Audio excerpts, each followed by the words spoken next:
இந்த காணொளி ஒரு விழிப்புணர்வு ஏற்படுத்தக்கூடிய விதத்துல ஒரு தகவலை பகிர்ந்து கொள்ள விரும்புகிறேன். ஆந்திர பிரதேசத்தில் இருக்கக்கூடிய காவல் சேவகர்கள் சமீபத்தில் இதை கண்டுபிடிச்சிருக்காங்க.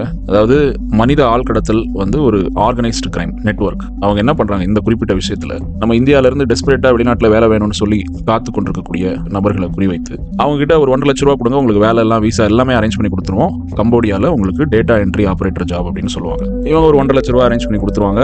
அந்த டீம் என்ன பண்றாங்க, இங்க இருக்கக்கூடிய ஏஜென்ட்ஸ் 70,000 ரூபாய் கையில எடுத்துட்டு 80,000 ரூபாயை கம்போடியால இருக்கக்கூடிய அங்க இருக்கிற ஏஜென்ட்ஸுக்கு இந்த பணத்தை அனுப்புறாங்க.